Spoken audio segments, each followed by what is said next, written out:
دوستوں مفتی صاحب کی ویڈیو کو پوری دیکھنا لاسٹ تک، بہت اچھی ویڈیو مفتی صاحب کی۔ میں ایک جگہ بیٹھا تھا، سامنے ٹی وی چل رہا تھا، آواز نہیں تھی۔ میں نے دیکھا ایک نوجوان ناچ رہا ہے، ڈانس کر رہا ہے ساحل پر، اور اس کے ساتھ 10-12 لڑکیاں وہ بھی ڈانس کر رہی ہیں۔ میں نے دیکھا بہت خوبصورت نوجوان ہے۔ مجھے خیال آیا یہ جو اتنی بڑی گمراہی میں ہے اس کو ہدایت کیسے ملے گی، اور کون اسے جا کر اللہ کا پیغام سنائے گا۔ یہ وہیں بیٹھے بیٹھے ایک اس کی خوبصورتی اور جوانی پہ رحم آیا، ایک اس کے پلٹا کھانے کو میں نے بہت مشکل سمجھا۔ خیال آ کے گزر گیا، میں وہاں سے اٹھ گیا۔ کچھ دن اس کا نقش میرے دل دماغ پر رہا، پھر محو ہو گیا، مٹ گیا۔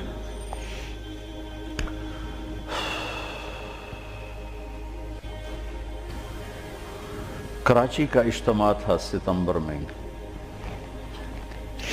تو انہوں نے میرے لیے ایک چھوٹا سا خیمہ بنایا ہوا تھا کراچی والوں نے، تو میں وہ خیمے میں بیٹھا ہوا تھا، تو ایک نوجوان میرے پاس آیا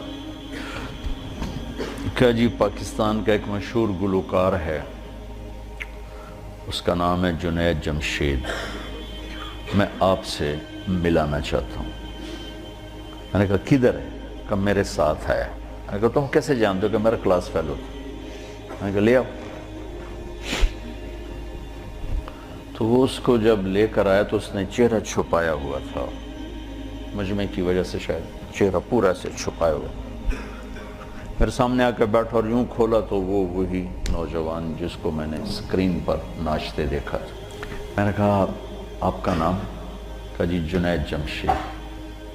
میں نے کہا کیا کرتے ہو؟ کہا میرا موسیقی سے تعلق ہے۔ میں نے کہا گاتے ہو یا بجاتے ہو؟ کہا جی میں گاتا ہوں۔ کہ یہ جو دل دل پاکستان ہے یہ میں نے گایا ہے۔ اچھا اچھا اچھا، وہ تو بہت مشہور ملی نغمہ ہے۔ کہاں جی وہ میں نے گایا ہے۔ اچھا، اس کے بعد میری اس سے کیا بات ہوئی، اب 20 برس ہونے کو ہیں، یاد نہیں۔ تاثر یاد ہے کہ اس نے آگے کیا جواب دیا۔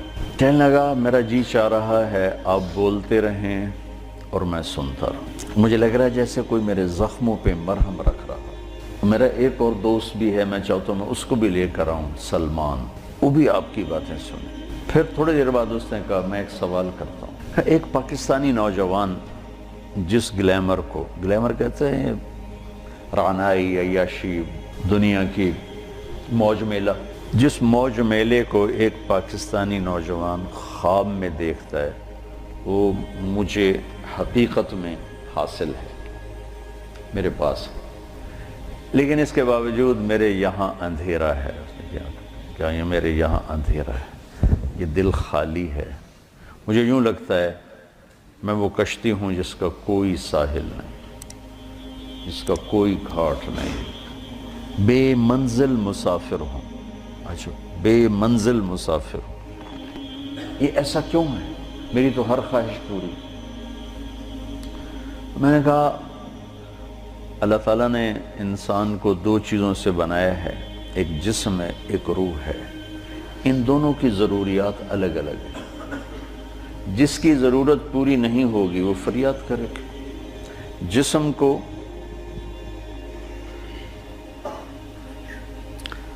روٹی چاہیے، پانی چاہیے، ضروریات زندگی چاہیے، ان میں سے جو چیز بھی اس کو نہیں ملے گی وہ فریاد کرے گا۔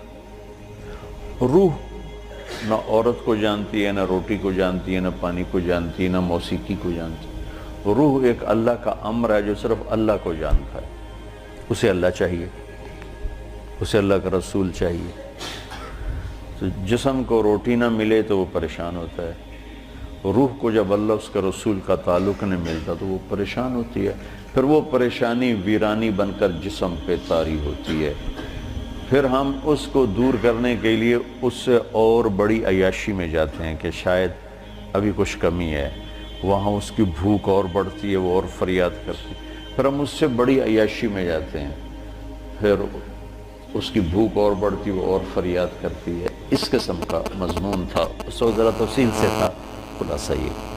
اور میں نے کہا اس کی مثال ایسے کہ درد ہو اس گھٹنے میں اور دوا لگے اس گھٹنے میں تو دوا بھی جا رہا ہے اور درد بھی نہیں جا رہا.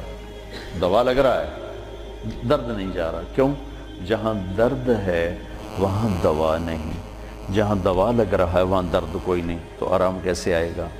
تو یہ بے چینی کرب یہ تو روح میں ہے اور ہم اسے دور کرنا چاہتے ہیں. جسم کی ضرور موسیقی، کھانا پینا، 5 اسٹار ہوٹل، گلیمر، موج میلہ، پروٹوکول، یہ تو سب جسم کی چیزیں.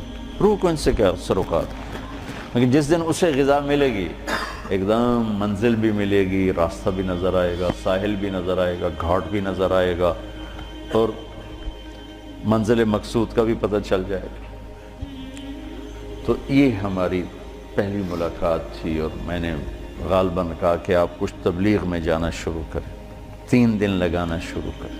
کہنے لگا میں کیسے لگاؤں؟ میں تو گاتا ہوں، ناچتا ہوں، ڈانس کرتا ہوں، تبلیغ کس منہ سے کروں؟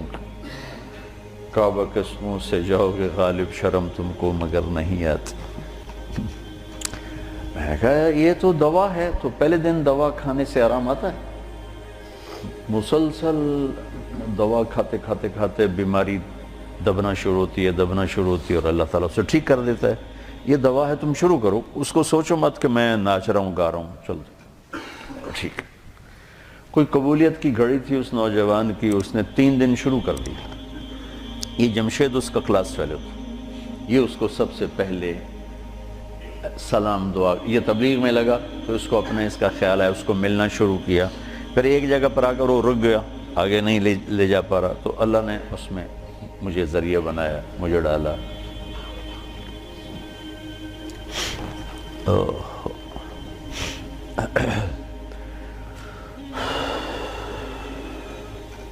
نومبر 1997 میں 4 مہینے کے لیے میری تشکیل ہو گئی امریکہ. مستورات کی جماعت، میں اور اہلیہ اور لاہور کی جماعت تھی. میں لاس اینجلس میں تھا تو میں نے اسے فون کیا. تو اس زمانے میں یہ CLI پر نمبر نہیں آتا تھا تو، اور یہ اتنے موبائل فون یہاں اتنے تھے بھی نہیں، دوسرے فون تھے. تو میں نے اس کا فون نمبر لے لیا تھا. تو میں نے اس سے لاس اینجلس سے فون کیا.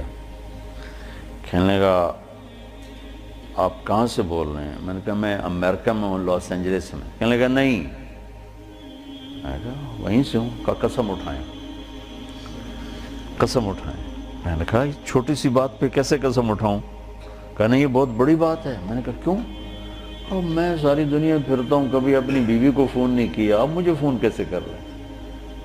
میں نے کہا یار تم سے محبت ہو گئی تھی اس لیے فون کر رہا ہوں.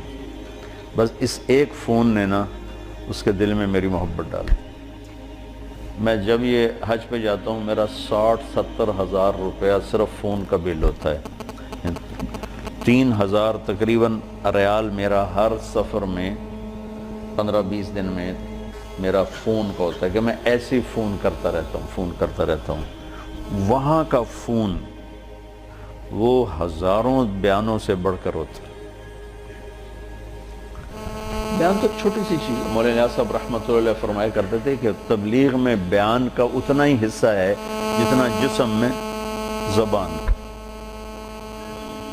6 فٹ کے جسم میں 5 فٹ 10 انچ 8 انچ کے جسم میں 2 انچ کی زبان ہے. اتنا ہی تبلیغ میں زبان کا حصہ ہے، بول کا، بیان کا. باقی لوگوں کو دل لینے کے لیے پتہ نہیں کیا کیا جتن ہے. تو اس پر اتنا اثر ہوا اس بات کا کہ انہوں نے مجھے امریکہ سے فون کیا. تو پھر میں اسے پورے سفر میں فون ملاتا رہا، اب یہاں ہوں، اب کیا حال ہے. تو اللہ نے اس کے دل میں میری محبت ڈال دی. پھر وہ چلے کے لیے نکلا. پہلے اس نے چلے لگا، 3 چلے نے چلے لگا. ریمنڈ آیا، ملا، میں نے بڑا پروٹوکول دیا، بہت پیار محبت، ہنسا کھیڈا. تو کرتے کرتے کرتے کرتے اس نے 3 چلے لگا، 3 چلے کے لیے نکل پڑا. یہ غالباً 2001 یا 2 اس کا مجھے پورا یاد نہیں ہے، تو اس وقت یہ 3 چلے کے لیے نکلا۔ تو اس نے مجھے بالا کوٹ سے فون کیا کہ مولانا میں اس وقت بالا کوٹ کی ایک پرانی مسجد ہے، اس میں ہماری جماعت ہے، باہر فرش ٹوٹا ہوا ہے، اس پر ایک پھٹی ہوئی چٹائی ہے، اس پر میں لیٹا ہوا آپ کو فون کر رہا ہوں، اور جس سکون چین کو میں 5 سٹار ہوٹلوں میں ڈھونڈتا تھا وہ مجھے یہاں اس ٹوٹی ہوئی مسجد اور پھٹی ہوئی چٹائی پہ مل چکا ہے۔ مجھے یوں لگ رہا ہے میں ہوا میں اڑ جاؤں گا، بعین ہی اس کے یہ الفاظ تھے۔ تو میں نے کیا جواب دیا یاد نہیں، لیکن غالباً میں نے یہی کہا کہ اب روح تک اس کی غذا پہنچ گئی تو موج ہو گئی۔ یہ اس نوجوان کا ابتدائی سفر تھا۔